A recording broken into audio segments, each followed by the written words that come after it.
Friends, जैसा कि आप जानते हैं कि गर्मियां आ चुकी हैं और अप्रैल के मंथ से ही एयर कंडीशनर की बिक्री शुरू हो जाती है। लेकिन इस बार लॉकडाउन की वजह से सभी मार्केट्स बंद पड़े हुए हैं। तो लॉकडाउन खुलते ही फिर से लाइफ शुरू हो जाएगी और अब सभी लोग ऑनलाइन ऑफलाइन शॉपिंग करना शुरू कर देंगे।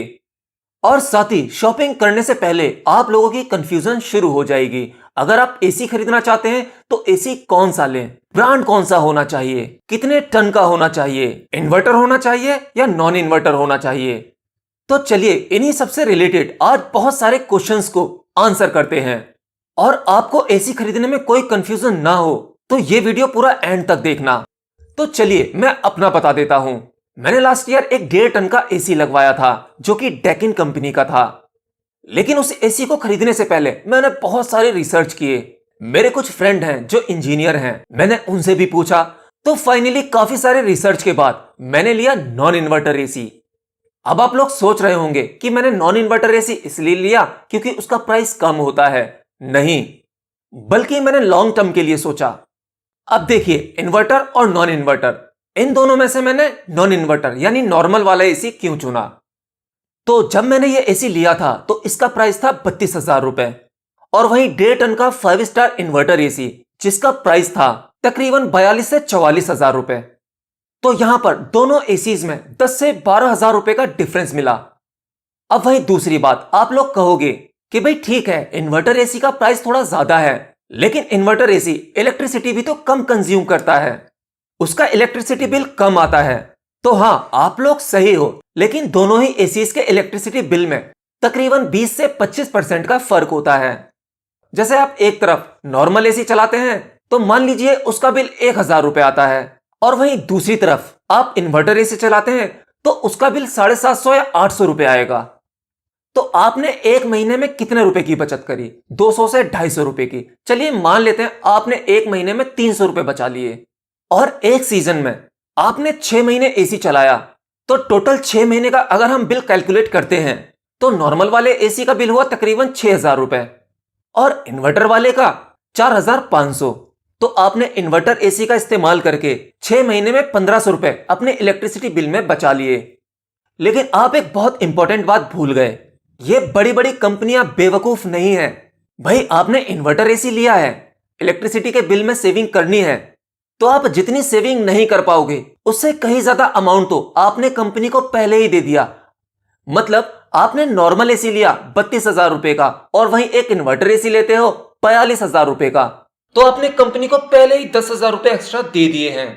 जो आप सोचते हो कि बिजली के बिल में सेविंग होगा, एक सीजन में आप 1,500 रुपए बचा पाते हो और तकरीबन 7-8 साल बाद आप वो अमाउंट पूरा कर पाओगे 1,500 रुपए बचाकर, जो आपने पहले ही कंपनी को एक्स्ट्रा में दे दिए थे।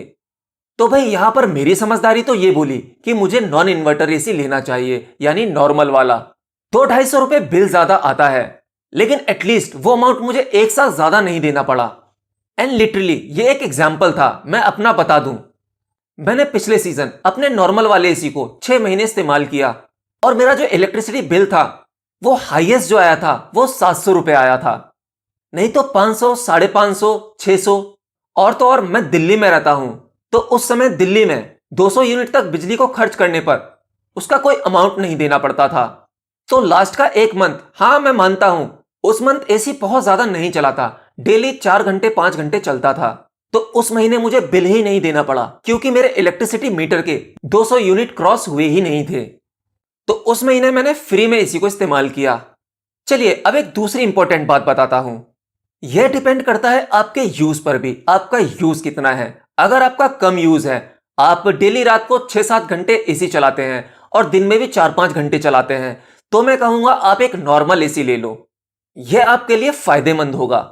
और अगर आपका यूज बहुत ज्यादा है, आप 24 घंटे एसी चलाते हो, एसी में ही रहते हो, तब आपके लिए 5 स्टार इन्वर्टर एसी ठीक रहेगा। क्योंकि आप बहुत ज्यादा एसी को इस्तेमाल करोगे तो इन्वर्टर एसी में आप इलेक्ट्रिसिटी बिल में काफी कुछ सेविंग कर पाओगे।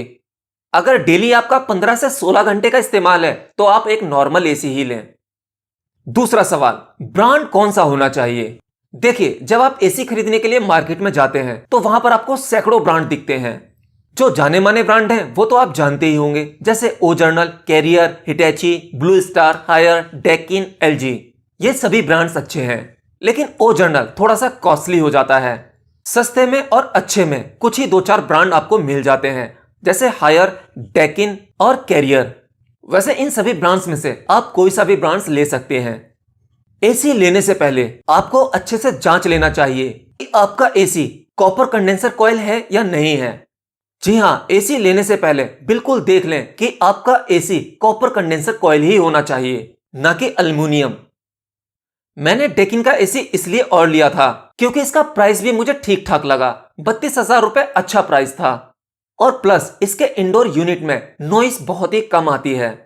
मुझे अपनी रिकॉर्डिंग्स भी करनी होती है, और ये रिकॉर्डिंग भी मैं अपना एसी ऑन करके ही कर रहा हूं, तो इसका नॉइस बहुत ही कम है। दूसरी बात, एसी लगवाने के साथ साथ उसके साथ स्टेबलाइजर लगवाने की जरूरत है या नहीं। देखिए, मैंने अपना एसी विदाउट स्टेबलाइजर ही लगवाया है, क्योंकि अगर आपके यहां पर लाइट में फ्लैक्चुएशन नहीं है, एक जैसी लाइट आती है, वोल्टेज कम या ज्यादा नहीं होता, तो स्टेबलाइजर की कोई जरूरत नहीं होती। क्योंकि आजकल सभी एसीज मैन्युफैक्चर कंपनियां स्टेबलाइजर फ्री एसीज बना रही हैं, तो अलग से अपने दिल को तसल्ली देने की जरूरत नहीं है। क्यों बिना वजह 2-2.5 हजार रुपए और खर्चा किया जाए, क्या जरूरत है। और मेरा एसी बिना स्टेबलाइजर के बिल्कुल ठीक ठाक चल रहा है, क्योंकि यहां पर इलेक्ट्रिसिटी में फ्लैक्चुएशन नहीं है। हाँ, कुछ गांव रूरल एरिया में इलेक्ट्रिसिटी में फ्लैक्चुएशन होता है, तो वहां स्टेबलाइजर कंपलसरी है। एसी कितने टन का होना चाहिए? देखिए, अगर आपका रूम 10x12, 10x13 या 10x14 है, तो आपके उस छोटे रूम में 1 टन का एसी भी अच्छा खासा काम कर जाएगा। मतलब अगर आपके रूम का एरिया तकरीबन 100, 110, 120 स्क्वायर फीट है, तो 1 टन का एसी काम कर जाएगा। और अगर आपके रूम का एरिया 150 स्क्वायर फीट है, तो आपको 1.5 टन का एसी ही लगवाना होगा। लेकिन मुझे तो 1.5 टन का एसी ही लेना था। मेरे रूम का एरिया 130 स्क्वायर फीट है, और मेरा ये 1.5 टन का एसी 2 से 3 मिनट में अच्छी खासी कूलिंग देने लगता है। अब ये टन का क्या मतलब होता है?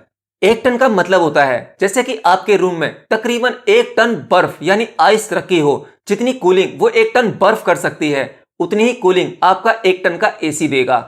1.5 टन का एसी मतलब 1.5 टन बर्फ। और हाँ, एक बात याद रखना, ये मैंने अपनी पिछली वीडियो में भी बताया था।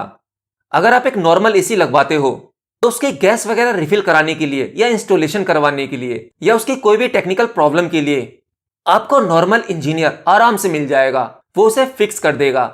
लेकिन वहीं अगर आप एक इन्वर्टर एसी इस्तेमाल कर रहे हो, तो उसके लिए इंजीनियर आपको आसानी से नहीं मिलेगा, क्योंकि उसके अंदर जो गैस पड़ती है R410A, ये थोड़ी सी खतरनाक होती है, तो इसलिए इससे लोकल इंजीनियर थोड़ा अवॉइड करते हैं।